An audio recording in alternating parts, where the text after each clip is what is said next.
o que nós podemos fazer para nós planejarmos melhor e otimizarmos o nosso tempo, para que os nossos vícios, os nossos hábitos não roubem o nosso tempo.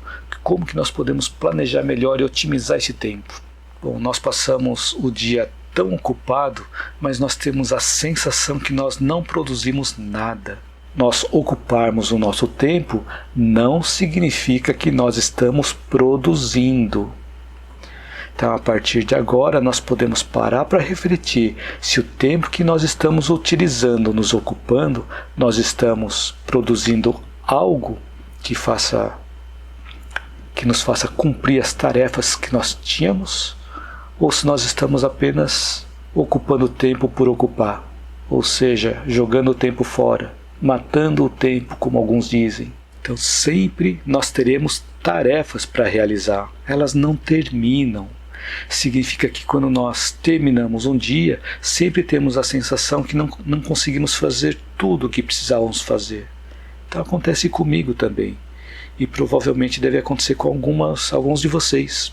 E não tem nada de errado com isso. E é normal que aconteça. É bom que aconteça. Para que a gente saiba o que a gente vai fazer amanhã.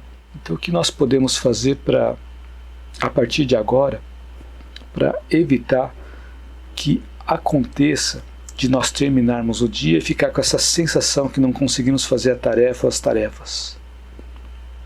Então, se nós começarmos a fazer esse exercício diariamente, aos poucos nós vamos conseguindo entrar numa rotina e ajeitar a nossa agenda de forma que as atividades programadas para aquele dia se encaixem naquele dia.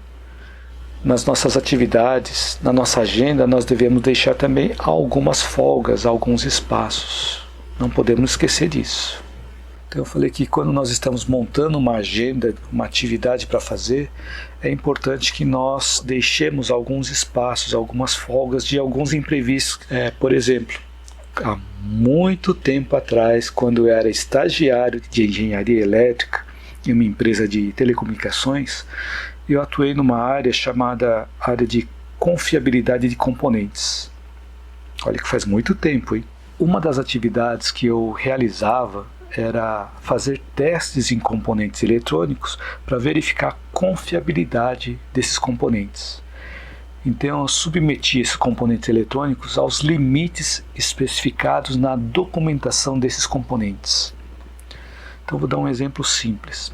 Se na documentação desse componente eletrônico estivesse descrito assim, que ele suportava a temperatura de menos 23 graus até mais 110 graus, por exemplo, eu submetia uma amostra desses componentes a essas temperaturas, submetia a menos 23 graus e também submetia a mais 110 graus. Só que tudo isso eu fazia para ver se o componente realmente ia suportar o que ele descrevia lá na documentação dele. Só que todos os testes eram regidos por normas e todos os testes eram baseados em normas da ABNT, norma DIN ou normas da Telebrás. Então sempre eu seguia alguma norma para poder realizar esses testes. Então cada um dos testes que eu fazia demorava um determinado tempo, determinava um período para fazer. Então tinha vários testes para fazer com um determinado componente. Aí eu comecei a montar um cronograma listando lá, primeiro isso, depois aquilo outro, e eu tinha toda a sequência de atividades que eu tinha que fazer. E aí eu mostrei para o meu supervisor o cronograma que eu tinha feito, e aí ele me perguntou várias coisas.